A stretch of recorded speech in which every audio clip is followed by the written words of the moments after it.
copyrighted program created by Rio Grande. Los Angeles Police calling all cars. Attention all cars. Broadcast 275.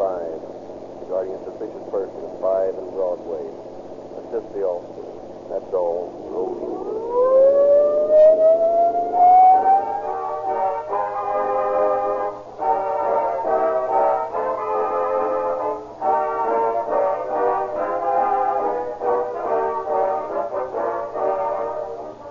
If you consult your radio log and find a program listed merely as talk, you'll probably skip it. On the other hand, if you know that your favorite subject is going to be discussed by a recognized authority who knows what he's talking about, you'll give him your undivided attention. That's why so many motorists listen to the drivers of police cars, ambulances, fire engines, and other emergency equipment when they talk about gasoline. These men who drive the most know the most about gasoline.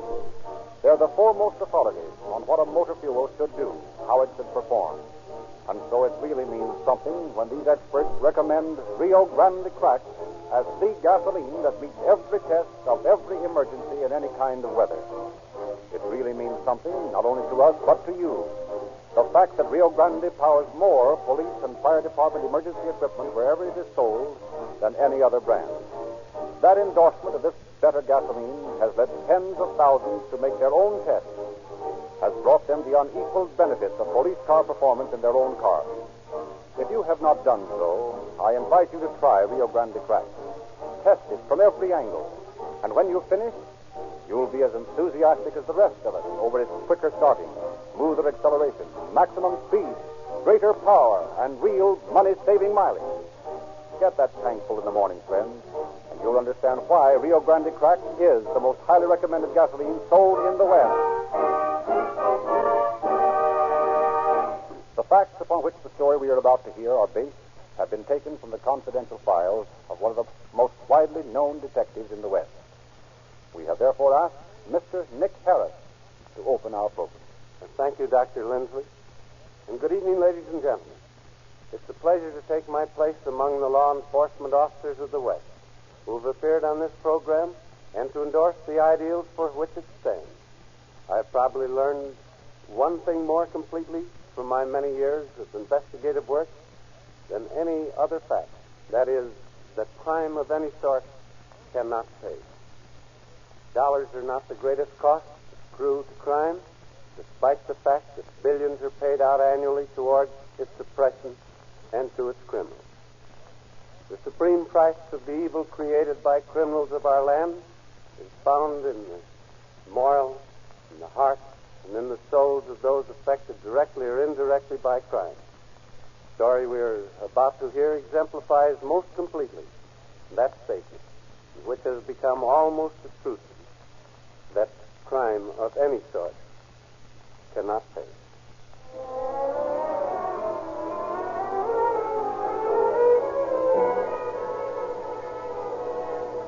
Approaching the waiting room of a large department store in Los Angeles, Detective Nick Harris was wondering why his operative had insisted he personally take charge of what appeared to be a routine shoplifting arrest. Glad you could come, Mr. Harris. It's really an unusual case, or I wouldn't have asked you. What's unusual about a shoplifter? You've never had any trouble taking care of one before. It's the girl sitting over there on the bench. That girl? Mm-hmm. She's nothing but a child. Not more than 14. I know. That's why the owner of the store refuses to prosecute her. What did she take? A pair of very good silk stockings. You can see that she's dressed well enough. It's not a case of actual need. You're right. If she gets off too easily this time, she may try again. And when they get away with it a few times, it becomes a habit. You've always told me preventing crimes was more important than solving them. Okay, I'll talk to her. She'll be less frightened if you're not around. Well, I'll get back to work then. You did the right thing in calling me. We'll see how it works out. Well, young lady, what's all this about? I don't know. Honest, I don't. You don't know? You admit you did take the stockings, didn't you? Yeah, I took them. I don't know why I did it. Honest, I don't. Oh, come now. We both know that. You wanted them. And either couldn't or didn't want to pay for them. You did want the stockings, didn't you? I guess so. I don't know, I tell you. Oh, here. Now, that'll never do. What's your name, young lady? Pearl Stein. Well, Pearl, for your sake, we've got to think this thing out. The only people who get into trouble are the ones who don't think straight, or the ones who refuse to think of the consequences. Everybody's always telling me to think. In school and at home and every place. I can't do anything I want to do. You want to steal? I told that woman I'd never do it again.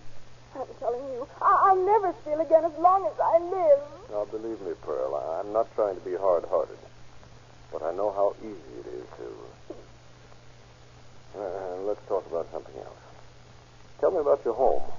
What do you want to know about it? Why, about your father and mother and what your interests are. Well, my mother's a widow. She has to work in a laundry, and we're terribly poor. Pearl, I'll check up on what you tell me. But I'm telling you the truth. Honest, I am. Okay, go ahead. Mother has to work such long hours that my sister has to take care of the baby and me. My sister's only a little bit older than I am. Uh-huh. Now, Pearl, I'm going to ask you something, and I want you to tell me the truth. I want to help you, and the only way I can is for you to have complete confidence in me. I have. Give a knife. Fine. You needn't be afraid, whatever your answer is. Pearl, have you ever taken anything like this before? Now, before you answer, let me explain why I ask. You say you don't know why you did it. Well, some people do it because they just can't help it. They're just a little sick in their minds, and they can be cured easily if we know that's why they take things. Oh, no. I never took anything before in my whole life. Honest, I didn't. All right, Pearl. And you're never going to again. And I'll take you home. Home? Oh, please, please, sir. I'd die if they knew anything about this. Don't you realize how lucky you are in being taken home instead of the police station? But Ma'll give me an awful licking. I just know she will. I didn't say I'd tell them. But they'll know right away if I'm dragged home by a cop. I mean... Just what do you mean? Oh, How would they know? I don't know. I don't know. Come on, Pearl. We're going home to see just how much you do know.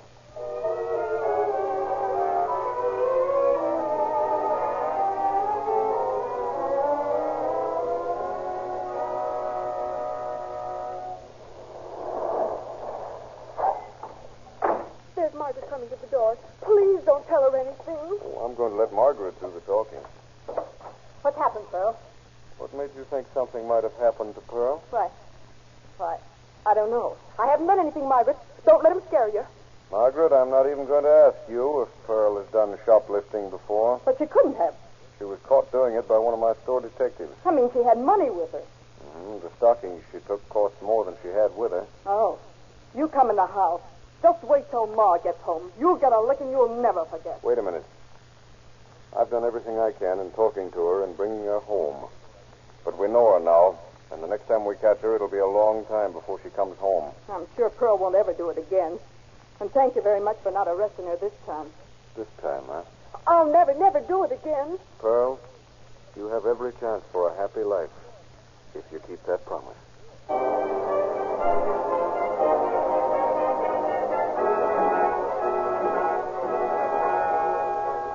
Pearl Stein was soon forgotten in the maze of police duties, many of them with a less promising outcome.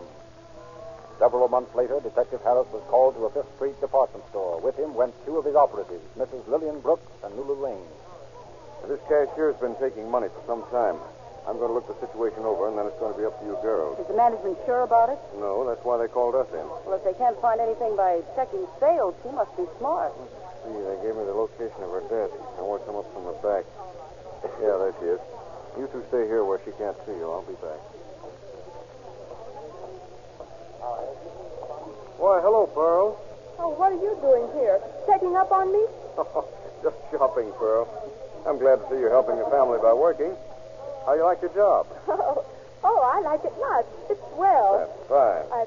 I want to thank you for everything you did for me.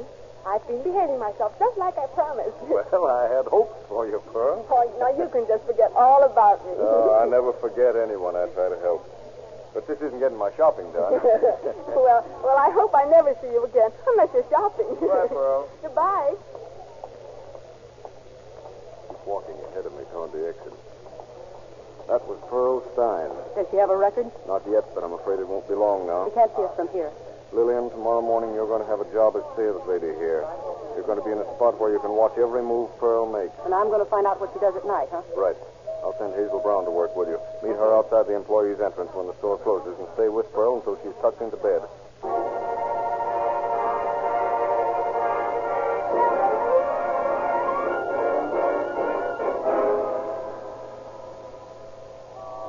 Good grief, Hazel. I thought you weren't going to show up. What's the matter, Lulu? Getting too old for these night watches? I am not. I just didn't buy these dancing slippers for some truck driver in a beer garden to walk all over. Beer?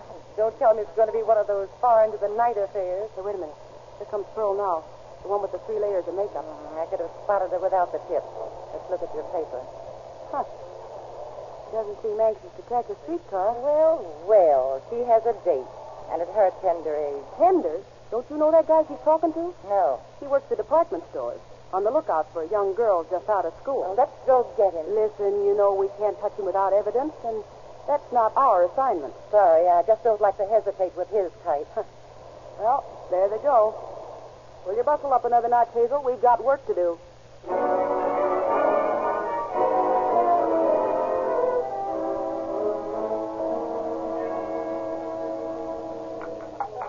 Oh, my gosh, Hazel, what time is it? It's only 11:45. Now, don't tell me you're tired of dancing. This is only the second joint we've been in. Yeah, but it's a 6th Indian. Think they'll recognize us? No, they are both too drunk. Well, let's sit in the booth next to them. Maybe we can pick up something of their conversation. Let's. It's bound to be more interesting than dancing. Listen to what you're saying to me. You think I'm pretty, see? I knew what you were thinking even before you said it. You're a woman of the world, is that it? Well, what do you think? I think you're pretty. You said you knew that before I chose it. I didn't say I knew it. I said I knew you were thinking of before you said it. Why, I said why. What's the difference? Oh, come on, Charlie. Let's go someplace else. Okie doke. Anything you say is okie doke. But I'm telling you, this place looks just like the last place, Charlie. Are you sure this is the last place? Oh, no, Pearl, I ain't sure it isn't the last place. What if it is the last place? I don't care. It's swell. You know, Charlie, this is what I call living. Doing what you want to do and not having anybody watching you and telling you to do something else. You don't have to worry about that when you're with me. Say, Charlie, it's swell of you to take me out. Oh, I ain't doing anything. You're paying the bills, ain't you, honey? Yes. So let's go someplace else. I want to have a lot of life.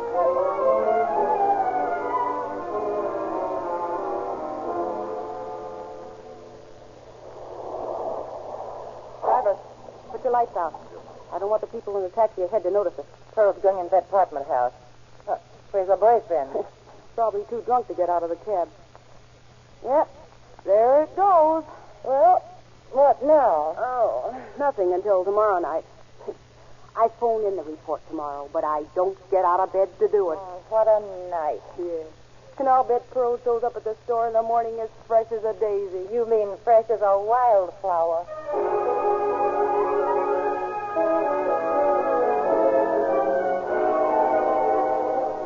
Pearl Stein had moved from the protection of her home and was now living her own life.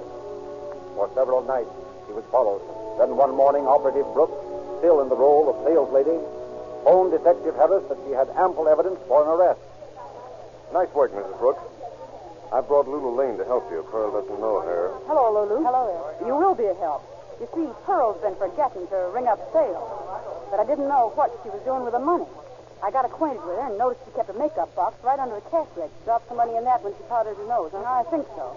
Now, I'll go and admire the makeup box and ask to see it. And she'll head for the restroom to get the money out of it. So I'll be in there to nab her when she does. Right. Go ahead, girls. I'll phone the manager of the store.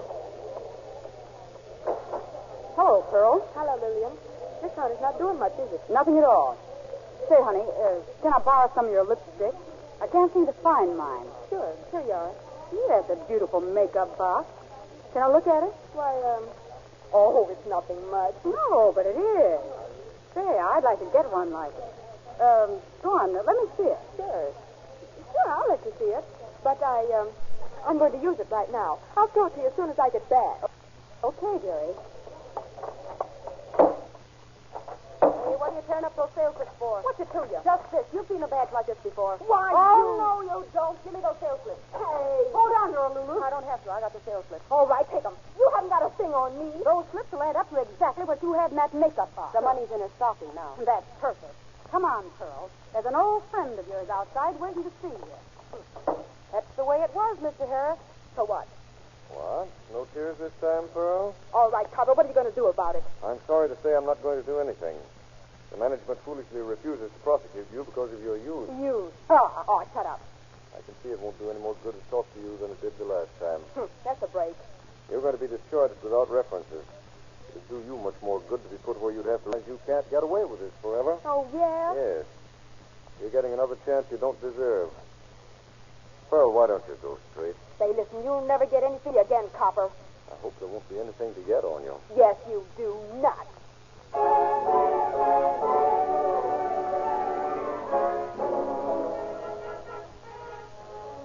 Despite Pearl Stein's attitude, he was unheard of for over a year. Then reports of thefts from department stores totaling thousands of dollars made store operatives wonder if Pearl had graduated into big-time shoplifting.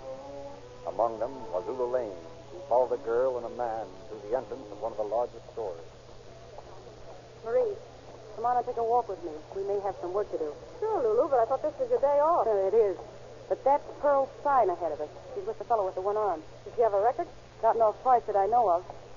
We've been wondering about her. Hey, they're heading for the dress department. How does she work? I don't know what her style is now, but she knows me, so I'll go over and wait by the door. I get it. If she lifts something, I'll give you the business, and you nab her as she goes out. Yeah. Huh? If she goes in the dressing room, gets chummy with the boyfriend, it'll be easy to. I'm practically in his lap right now. And even though it does cost $500, it'll make me look just marvelous in my next picture. Don't you think so, Charles? Sure thing, honey. Why don't you go try it on, maybe? I think I will. The dressing room's right over here, miss. May I help you? Oh, that's all right. It won't take me a minute. I know I'm going to like it. I'll be right back, Charles. I'll be here. Will you excuse me? I'll have another customer. Sure. Okay. I'll have a smoke. Oh, excuse me, but could you tell me which way the dressing rooms are? Huh? Oh, sure thing. Right over there. Oh, there. I was told to meet someone, but I don't see them. Well, they'll come along later. You have a seat? Thank you. Cigarette? Oh, you're very kind. I don't imagine you're alone. No. Not in this department. I bet your girl's buying a wedding gown. No such luck. She is getting a swell outfit. She's got a contract for pictures. Oh, how marvelous. And here she comes now. Where's the dress, honey? I left it in the dressing room.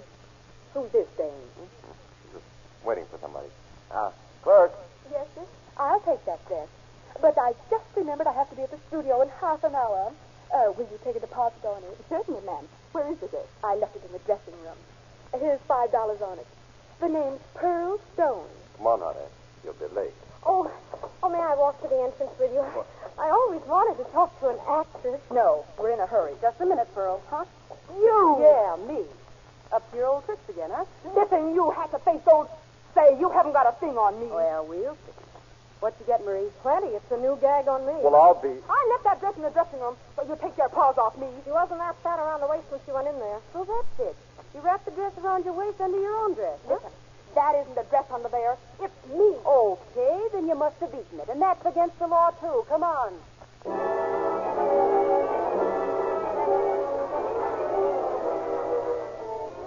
Pearl Stein pleaded guilty and was sentenced to 6 months in the city jail, her youth acting in her favor. Upon her release, she was watched every time she entered a store. Pearl was now a master lifter and was fast becoming an expert criminal. If you're going to do any shopping in this store, Pearl, I'm going to come along and help you. I don't need any store to help me shop. Well, just the same, you're going to get that kind of help every time you go near anything that can be picked up. Save a lot of time.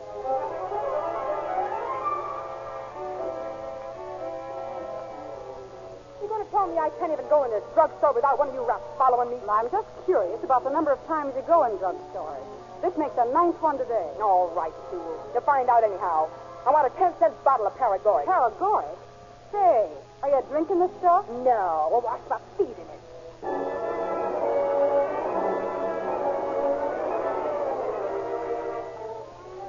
And if I remember, That wasn't the hat you were wearing when you went in the store. I just bought this hat cover, so you can get your hands off me. You didn't buy anything, Pearl. But you did put your old hat on the rack and walk out with this one that you'd been trying on. Oh, yeah? And what's this bulge under your blouse? If you're putting on weight there, it's a mighty funny place. Come on. Oh, all right. What's the difference?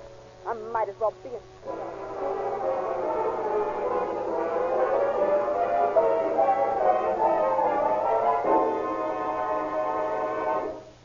So the first place you head for when you get out of jail the second time is a dress store.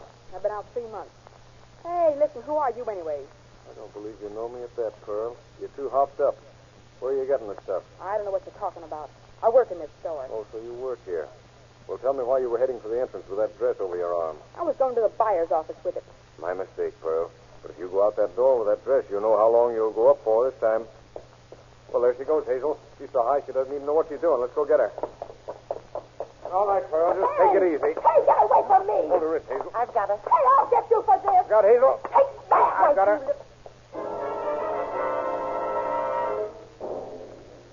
After serving her third prison term, Pearl Stein was not seen for over a year. Then, after arresting 2 men who had been systematically robbing public telephone pay stations, Detective Harris went to an apartment on South Main Street in search of the man who had been making master keys to the coin boxes. With him went 2 detective lieutenants. Guess nobody's at home. Maybe it's a break. If this pass key works, we can look around.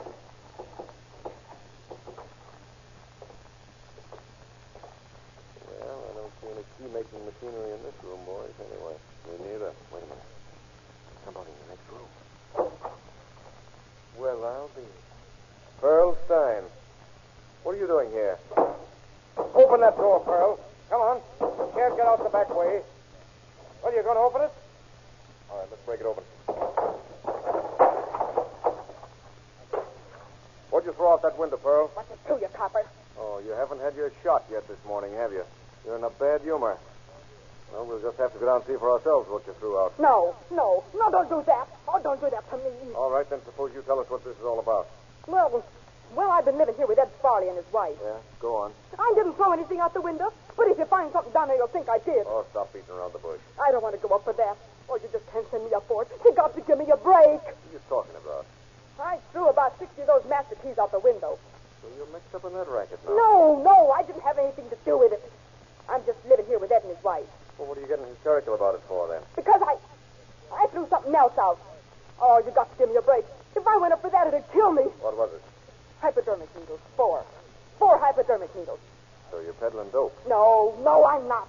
Oh, you got to let me go. You got to. I can't stand it. Shut up. Now listen to me. First, I want to know about Farley and these keys. If you're not mixed up in that, why'd you try to get rid of them? Well, come on, talk. Him and his wife have been nice to me.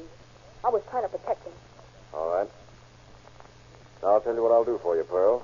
I'll give you a break if you tell me where Farley makes his keys and where I can get him. How do I know you'll let me off? I've always been on the square with you, haven't I? Yeah, I guess so. Then go ahead and spill it.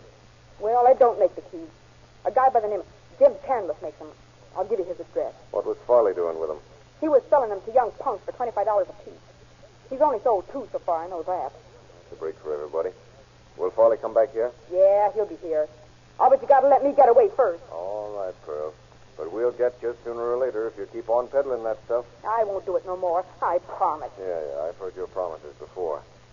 It just happens that I couldn't have sent you up for that anyhow today, or I would have. What do you mean? I'd have to get you in the act of peddling it or catch it with it on you. And you made me rat on Ed. Why, you double-crossing heel? Oh, no, I'm not. I told you you'd go in for it sooner or later, and I'm probably saving Farley and his wife from becoming addicts, if they're not already. Yeah, I guess you're right. I'm going to go east, Mr. Harris. I'm going to try to get a new start. Well, I'll hope for a miracle, Pearl. But I think you gave yourself your last chance when you decided to live your own life. You've been living it, but I don't think you're going to much longer.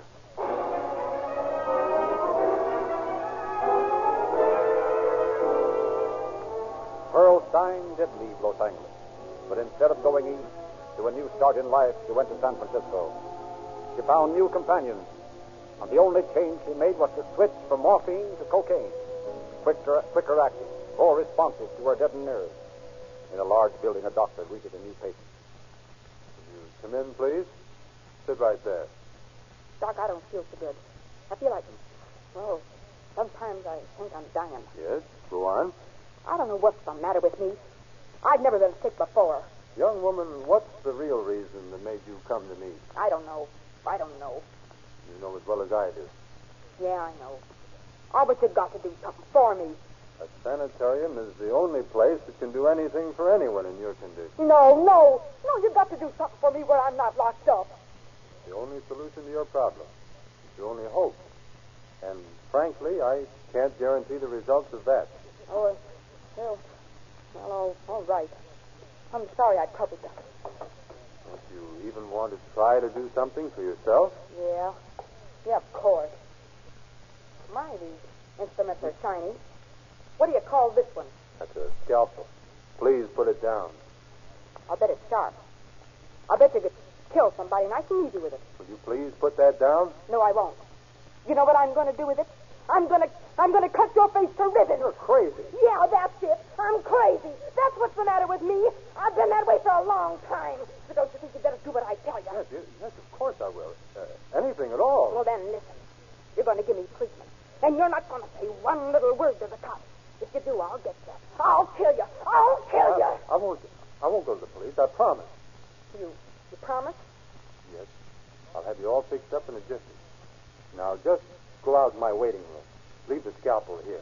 There. That's fine. I'll be right with you as soon as I call a special nurse for you. You're very nice, Doctor. I made a promise once, but I didn't keep it. Get me the police department, quickly. I heard that. Say you're not going to do that to me. You can tell the rest when they get here that you've killed me. Come away from that window. Get back, I tell you.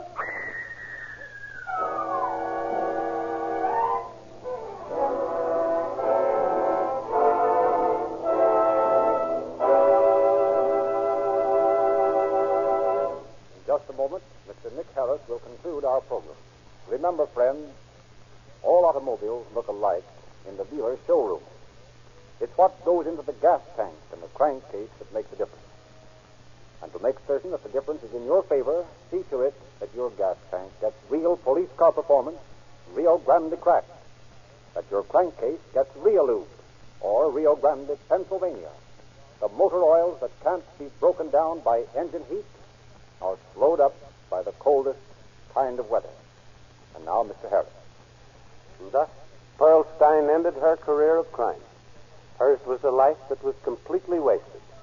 Her story proves again that crime is a losing proposition. Thank you, Mr. Harris.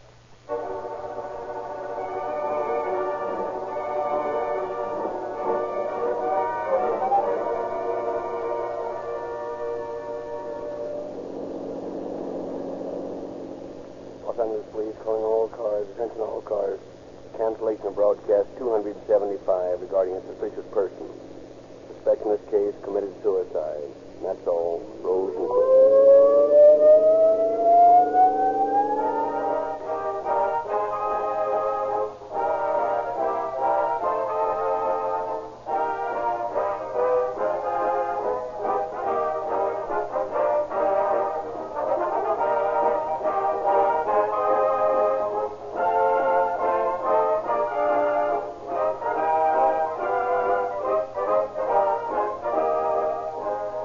This is your narrator, Frederick Lindsley, bidding you good night for Rio Grande.